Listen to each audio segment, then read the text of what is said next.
자, 모두들 반갑습니다. 강태공입니다. 자, 금일은 아이온큐가 12일 큰 게 온다. 양자 컴퓨터 상용화 임박. 8배 성장하기 직전. 지금이 마지막 저가 매수될 겁니다. 라는 내용을 가지고서 방송을 좀 시작해 보려고 합니다. 자, 방송을 시작하기 전 늘 말씀드리는 여러분들의 좋아요, 구독하기, 댓글까지는 너무나 많은 힘이 된다라고 말씀드리면서 오늘 방송 시작해 보도록 할게요. 자, 일단은 정말 이제 시장에 나온 뉴스들을 봤을 때 양자 컴퓨터 관련되어 있는 부분들이 정말 상용화가 이제 머지 않았음을 좀 많이 느끼는 것 같아요. 일단 당장 최근에 또 나온 뉴스가 뭐냐고 하면요, 이게 9월 7일자 뉴스긴 해요.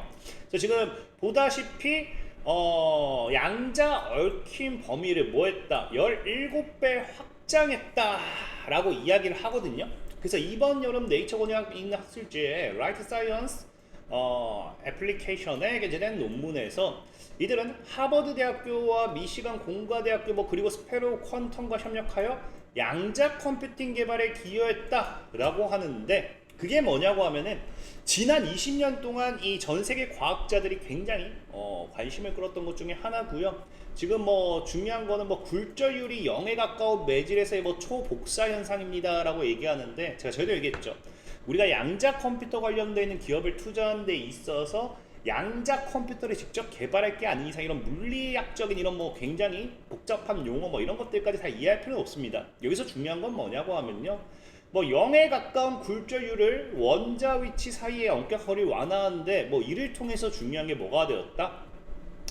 송신기 간 얽힌 범위를 진공 상태보다 최대 17배 획기적으로 향상시킬 수 있는 광자칩을 이론적으로 개발했다는 거예요. 그러니까 이게 지금 상용화가 되기에는 아직은 조금 남았겠지만, 이론적으로서 이 확장성, 양자 컴퓨터가 양자 얽힘이 더 늘어난다는 거는 이 이론 자체가 어쨌든 개발이 됐다는 건 이를 통해서 앞으로 연구 개발이 진행될 거고 정말 상용화의 또 하나의 진전이 됐다라고 보시는 게 좋아요.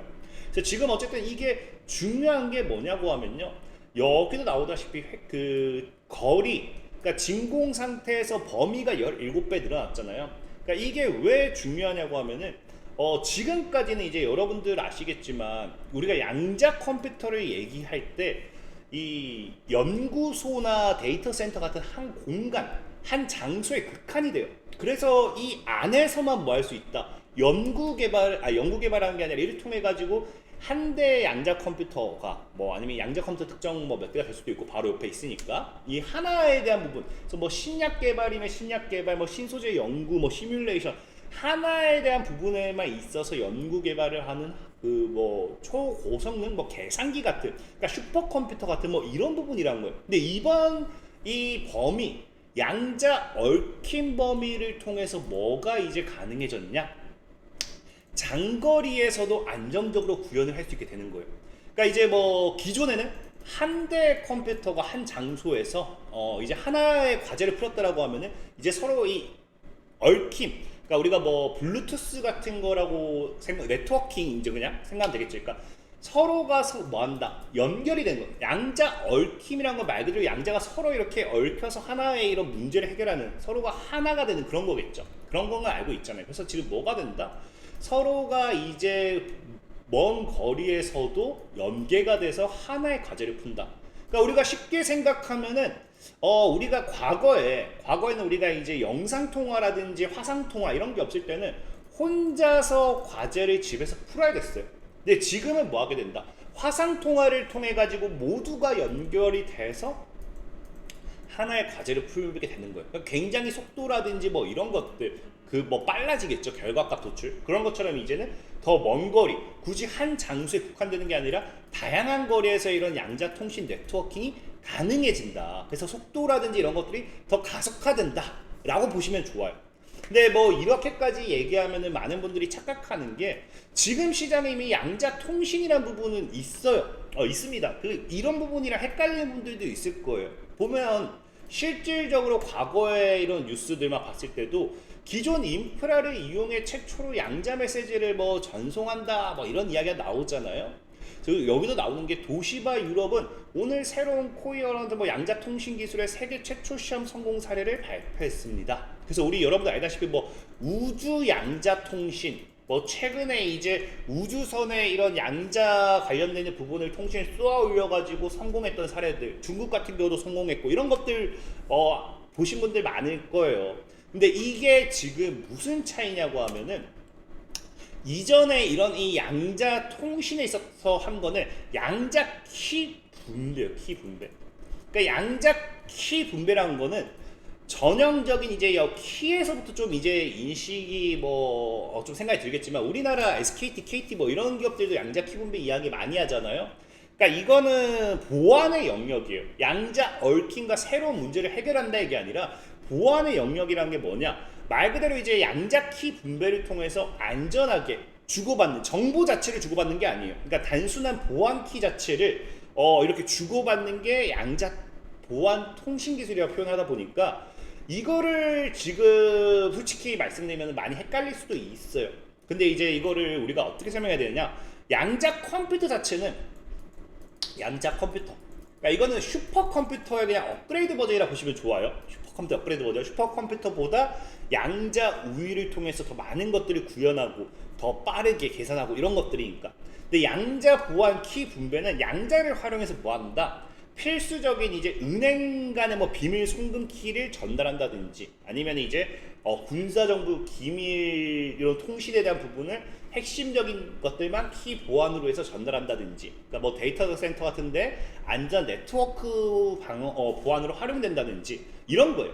그러니까 지금까지는 양자 키 분배란 게 뭐냐고 하면요, 신호를 통해서 비밀번호라든지 이런 큐비트를 보내는 데까지는 성공을 했다라는 거예요. 그러다 보니까 이 지금까지 양자 키 분배 뭐 이게 지금 뭐 양자 메시지를 뭐 이렇게 전송한다 이게 지금 방금 네트워크 자체로 보면 안 됩니다. 그러니까 정보는 전달되지 못하고 있던 거예요. 특히나 양자 키 분배를 통해서 보냈을 때는 성공은 했지만 뭐 한다? 신호 손실도 크고 뭐 조건이 굉장히 까다로워요. 근데 문제는 이제 뭐가 돼요? 방금 아까 얘기했다시피 17배가 확장된다라는 거는 이게 왜 지금 시장에서 이론적으로 개발한 것 자체가 왜 앞으로 양자 네트워크 상용화에 더 기여하게 되냐? 자, 우리가 쉽게 이겁니다. 그냥 블루투스라고 해가지고 이제 저 먼 거리, 그러니까 한마디로 이제 다 연계가 되죠. 그러면은 통신이 아니라 양자 얽힘이랑 서로가 이제 얽힘으로써 하나가 되는 거예요. 그러면은 정보 같은 경우도 그냥 더 먼 거리가 안전하고 정확하게 그대로 전송이 되는 겁니다. 우리가 뭐 핸드폰으로 통해 가지고 양옆에 두 개를 통해서 블루투스 연결해서 정보 이렇게 뭐 사진 파일 영상 주고하는 것처럼 이제 양자 컴퓨터가 범위가 확대되면서 저 멀리까지 보다 안정적인 정보 전달이 가능하겠죠.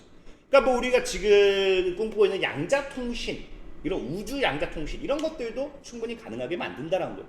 그래서 이번 이런 17배 확장 자체가 굉장히 얼마나 양자 컴퓨터를 더 상용화에 가속하게 만들어 주느냐, 이거를 우리가 이번 이 17배 확장을 통해서 안정적인 초장거리 양자 네트워킹으로서의 하나의 또 길이 가능성이 열리게 된 거예요. 근데 여기 추가적으로 또 오늘이 최근에 또 이제 아이온큐 같은 경우도 이제 뉴스가 나오는 게 뭐예요? 합성 다이아몬드 소재 분야의 아이온큐 혁신으로 양자 네트워킹 규모와 생산이 가속화돼요.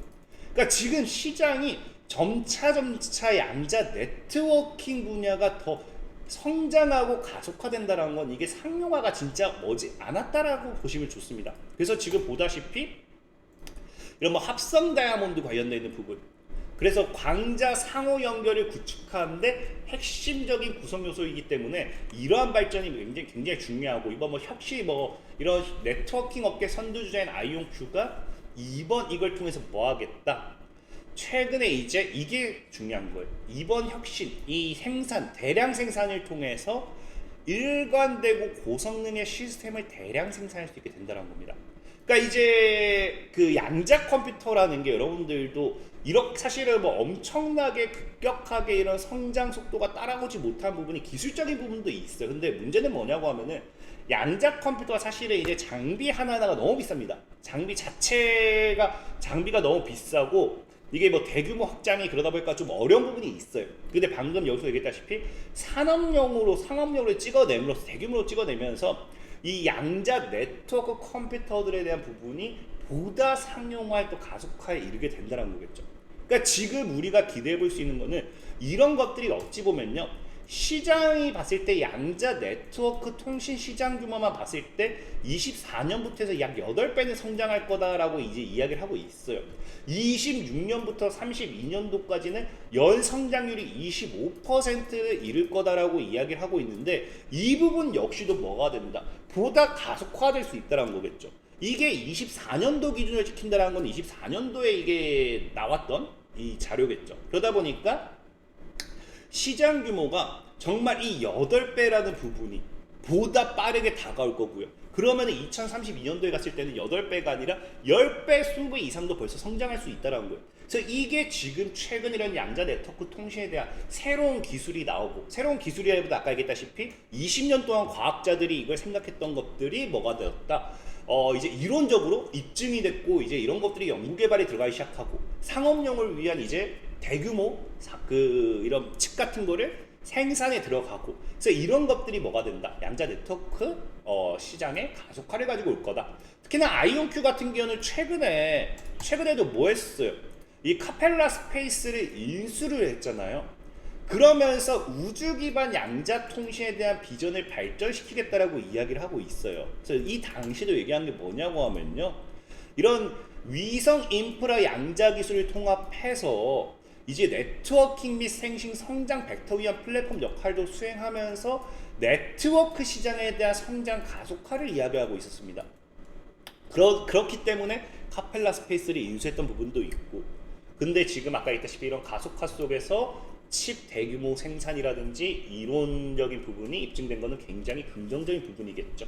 그래서 저는 앞으로 이런 아이온큐가 어디에서의 수혜를 예상해 볼 수 있느냐, 이런 네트워크 관련되어 있는 이 네트워크, 양자 네트워킹 시대가 다가온다라는 거, 이제 양자가 상용화가 진짜 머지 않았음을 계속해서 입증하는 것 중에 하나예요. 그렇다고 하면은 기대감은 계속 살아있다라 보는 게 좋고요. 특히나 그렇기 때문에 지금 더 기대가 되는 거는, 제가 12일이라고 얘기했잖아요. 이제 아이온큐가 지금 또 뭐가 일정이 잡혀 있냐고 하면은 12일에는 애널리스트 데이라고 해가지고 이 어떤 거에 대한 부분을 이제 그 양자 관련되어 있는 부분에 있어서 발표를 또 이제 진행을 합니다. 사실 이게 정확히 여기서 어떤 것들을 실시간으로 발표하고 뭐 하고 할지는 정해진 게 없어요. 근데 시장에서는 뭐다? 최근 이제 아이온큐가 네트워킹 비전에 대한 부분을 굉장히 많이 강조를 했습니다. 실질적인 이런 기업들에 대한 인수 관련되는 보안 통신 영역의 네트워킹 기술의 기업들을 지속적으로 공격적으로 인수했던 사례들도 지금 나와주고 있고요. 그래서 최근에 이제 새로운 양자 네트워킹 기술 특허도 도입을 했고, 특히나 올해 1분기 같은 경우는 양자 컴퓨터를 넘어서 분산 네트워크 구조 등 통신, 우주 기반 이런 것들을 언급하면서 여러 양자 장치를 연결해 하나의 거대한 시스템처럼 작동하는 양자 네트워크 시대를 준비하고 있는 것을 이미 계속해서 밝혔습니다. 그러다 보니까 이제 업계 전문가들이 얘기하는 건 뭐다? 아이온큐가 이번에는 이제 양자 네트워킹 관련되는 로드맵을 보다 제대로 제시하는 게 아닌가. 그럼 아까 얘기했다시피 네트워킹이라는 부분은 어느 정도 정말 양자 얽힌 관련된 것들이 입증되기 시작하고 이론적으로 이제 어느 정도 더 성장되기 시작하면서 발전되기 시작하면서 우리 앞에 다가오고 있는 현실이란 거죠. 그래서 이런 부분에 대한 기대감이 커졌을 때는 아이온큐의 주가 신고가 랠리로 넘어가는데 또 어렵지 않지 않을까. 특히나 지금 보면은 저는 이번 애널리스트 데이가 또 기대가 되는 게 뭐냐고 하면은 아이온큐가 지금 차트를 거의 만들어놨어요. 이거 여러분들 다 알잖아요. 삼각수렴대. 삼각수렴. 그래서 이 부분대를 이제 돌파해준다라고 하면은 장대 양봉으로 넘어가는 또 장대 양봉 캔들이 나올 확률이 큽니다. 물론 여기서 말도 안 되는 악재가 나왔을 때는 하방 압력을 맞고 무너지는 경우도 있어요. 하지만 중요한 건 지금 아이온큐가 사실은 나와줄 만한 악재는 없다 생각해요. 오히려 이런 아까 했듯이 애널리스트 데이라든지 이런 걸 통해 가지고 발표가 나옴으로 인해 가지고 어떤 발표가 나오냐에 따라서 오히려 올라가면 올라가지 빠질 확률은 없지 않나라고 좀 생각해 보면서 오늘 아이온큐 정말 이번 달이고 신고가 다시 가주는지 집중해보면 좋을 것 같다 말씀드리면서 오늘 방송 마무리하도록 하겠습니다. 지금까지 강태공이었고요. 여러분들 좋아요, 구독하기, 댓글까지는 너무나 많은 힘이 된다 말씀드리면서 자 모두들 안녕.